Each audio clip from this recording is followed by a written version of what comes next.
दोस्तों आप भी अगर किसान हैं और आपकी पीएम किसान सम्मान निधि योजना की किस्त नहीं आ रही है, बंद हो चुकी हैं, तो आज की वीडियो आपके लिए बहुत महत्वपूर्ण है। आप शुरू से लेकर लास्ट तक बनी रहिएगा। आज की वीडियो में बात करेंगे कि आपकी जो पीएम किसान सम्मान निधि योजना की किस्त नहीं आ रही है उसका कारण क्या है, क्यों रोक रखी है। आपकी पहले तो किस्त आती थी मगर बाद में आना बंद हो गई है, तो उसके लिए कैसे चेक करेंगे, तो वीडियो में पेशेंस से बने रहिएगा। दोस्तों चैनल पर आप पहली बार आए तो सब्सक्राइब कर लीजिएगा, फेसबुक पेज पर देख रहे हैं तो फॉलो कर लेना। आपकी कोई भी समस्या है तो बात कर सकते हैं। बात करने के लिए इस वीडियो की डिस्क्रिप्शन में इंस्टाग्राम आईडी का लिंक दे रखा है, फॉलो करके मैसेज कीजिएगा।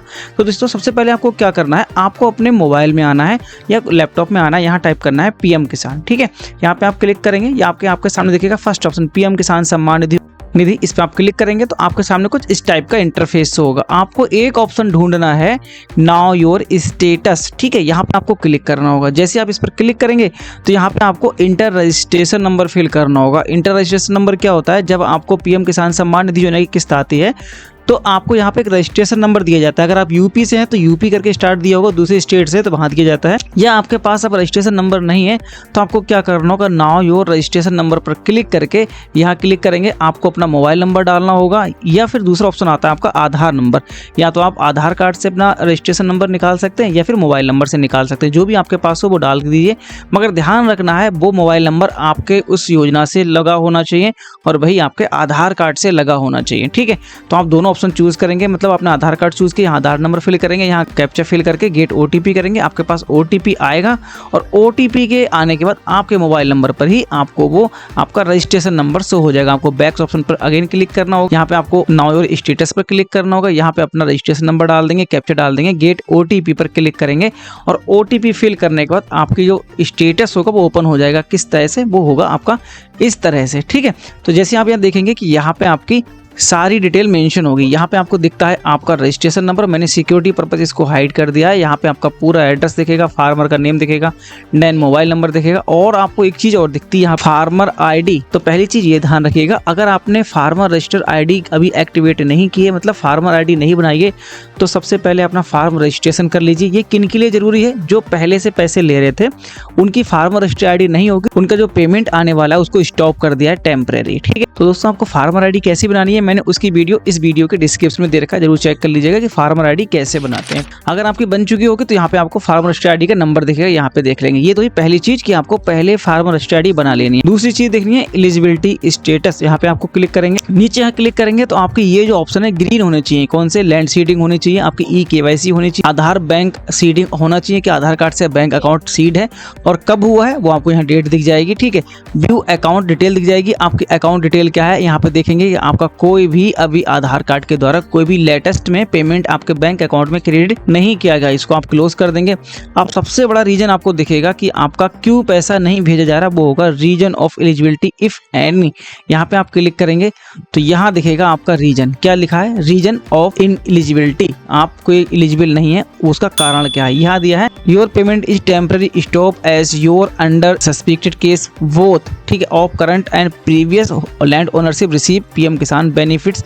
ठीक है, ये अगर रीजन है तो इसका मैं आपको कारण बता देता हूँ। इसका कारण ज़्यादातर लोगों का कारण यही दिया जा रहा है, ठीक है, कि इस कारण से उनको पेमेंट को रोक दिया जा रहा है। In case under verification kindly contact your near concern department of officer further assist.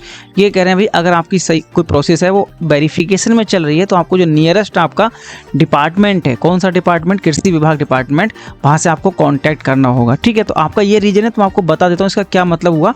वैसे तो अगर आपको दूसरा रीजन होगा तो आपको केवाईसी में दिख जाएगा, अगर दूसरी रीजन होगा कि केवाईसी आपकी स्टॉप है, जो भी होगा आपको वहाँ मैटर दिख जाएगा।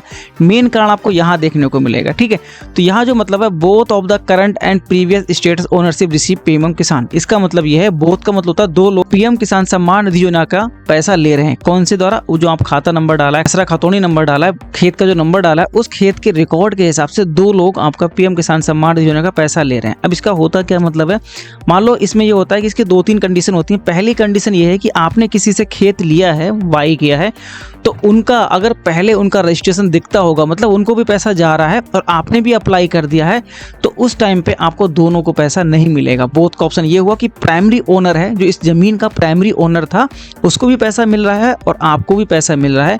तो फिर आप क्या कीजिए, उसको स्टॉप कीजिए और आपको अपना एक्टिवेट करना है। कैसे चालू करेंगे, कैसे स्टॉप होगा बताएंगे आपको वीडियो में अभी आगे।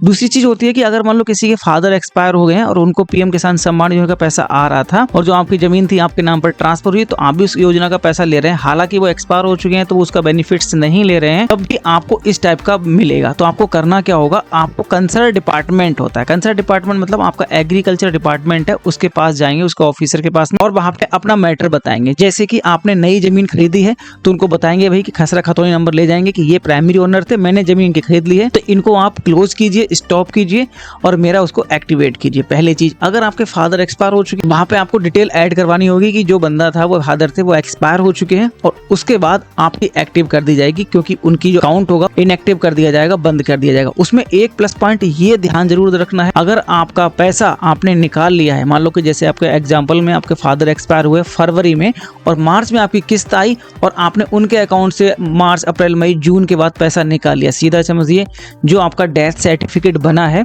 अगर उसके बाद में कोई पैसा आया है पीएम किसान सम्मान निधि योजना के अंतर्गत और वो आपने पैसा निकाला है, तो वो पैसा आपको जमा करना होगा, ठीक है, डीडी जमा करना होगा, ड्राफ्ट के द्वारा जमा करना होगा, तो आपको वो पैसा चालू होगा। तो ये चीज आपकी वेरिफिकेशन किया जाएगा कहाँ, कंसर्न डिपार्टमेंट में, जो एग्रीकल्चर डिपार्टमेंट होता है, उसमें आपका सारा वेरिफिकेशन होगा कि आपने ऐसा पैसा तो नहीं निकाल लिया कि उनकी डेथ के बाद में आपने पैसा निकाला हो, नहीं निकाला है तो आपको वहाँ पे इन्फॉर्म करना होगा, अपने डेथ सर्टिफिकेट, अपने आधार देने होंगे और जो एक्सपायर हो चुके हैं उनका आधार देना होगा। वहाँ से वो आपका एक मार्क एग्जिट डाल देंगे वहाँ पे और देन आपका ये अकाउंट एक्टिव हो जाएगा, और एक्टिव होने के बाद आपको फिर ये आपका पैसा आना चालू हो जाएगा। तो ये आपका मेन पर्पस होता है, इसी प्रकार से आपको चेक करना है। अगर आपका और भी कोई रीजन है, आपको समझ में नहीं आ रहा, दूसरा कोई रीजन है, तो आप मुझे कमेंट में जरूर बता दीजिएगा कि भाई मेरा ये रीजन दे रहे हैं, इसका क्या सोल्यूशन होगा, ठीक है।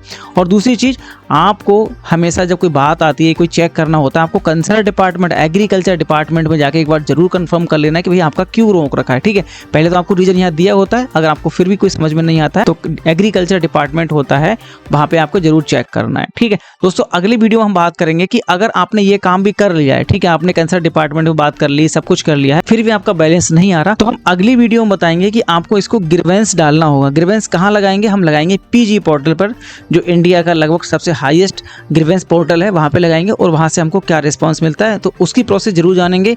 उस वीडियो का लिंक इस वीडियो के डिस्क्रिप्शन में मिलेगा आपको, अभी नहीं मिलेगा। अगर ये वीडियो आप 2 हफ्ते या 1 हफ्ते बाद देखेंगे तो आपको डेफिनेटली इस वीडियो के डिस्क्रिप्शन में मिल जाएगा। अगर आप वीडियो आज या कल में देख रहे हैं तो अभी नहीं मिलेगा। नेक्स्ट वीडियो हम वही बनाने वाले हैं कि इसमें हम एग्रीकल्चर डिपार्टमेंट को सेलेक्ट करते हुए पीजी पोर्टल पर ग्रीवेंस कैसे लगाएंगे, क्या क्या डॉक्यूमेंट्स लगाएंगे, क्या क्या प्रक्रिया होगी। जरूर वीडियो को देखिएगा उसको, और इस चैनल पर आप पहली बार आए तो सब्सक्राइब जरूर कर लीजिए। और हम मिलते हैं इस प्रकार की अगली इन्फॉर्मेशन वीडियो साथ, तब तक के लिए वीडियो देखने के लिए बहुत बहुत धन्यवाद।